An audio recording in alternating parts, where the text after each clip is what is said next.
Good morning, everyone. Kevin Crouch here with South Metro Weather. I just want to talk a little bit about what we can expect today across our area. Obviously, you can see there are scattered showers and there are pockets of heavier rain here.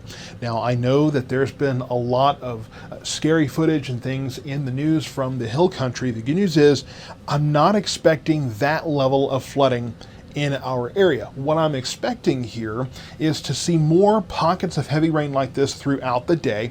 We could see a few of these pick up steam a little bit as we get farther into the afternoon hours, closer to daytime heating, and we could have a few thunderstorms here. Yesterday we had that band of heavy rain and gusty winds come through.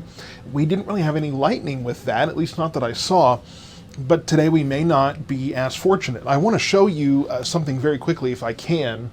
We had the view, of course, from Glen Heights, and a few moments ago that said 16 miles per hour, and the winds have calmed here. You can see the rain coming down, but the camera was shaking a little bit as we had gustier winds come in with this little shower here. So we can expect gusty winds with a few of these showers today.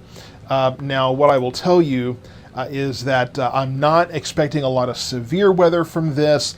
Not really thinking we're going to be looking at much of a hail situation, but gusty winds will be possible with these bigger cells. You can see a pocket of heavy rain there in Dallas County, that one we were just looking at in Glen Heights.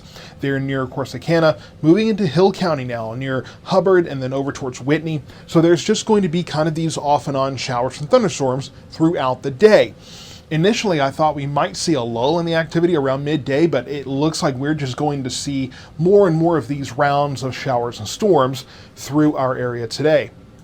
I want to broaden this out a little bit and give you kind of bigger context here. Of course, down in the hill country here, closer to the Austin area, that's where we are seeing more of the flood concern. That's going to be closer to kind of the core of this mesoscale convective vortex. That's why you're seeing this counterclockwise rotation here. It's basically a small low pressure system.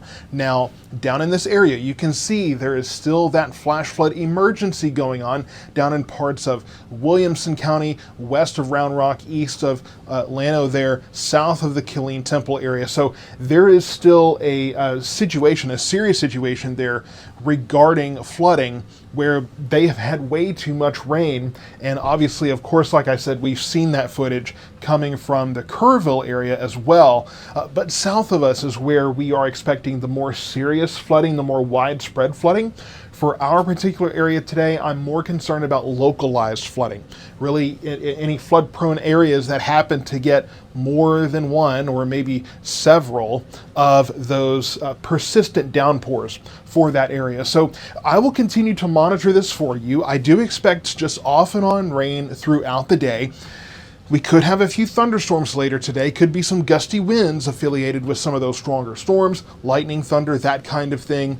And then any kind of flood concerns, I think, will be limited to localized flooding in those areas that get repetitive or persistent downpours there. The good news is that the rain that we do have, it is moving. It's not quite as stationary as it is in some parts of areas south of us, but doesn't mean you can't get more than one of those downpours that hit in the same area. So stay tuned to South Metro Weather. I'm going to continue to watch this throughout the rest of the day, and we'll bring live coverage to you if necessary. Not likely, but I will be here in the studio prepared for that if need be. Thank you so much. More updates to come.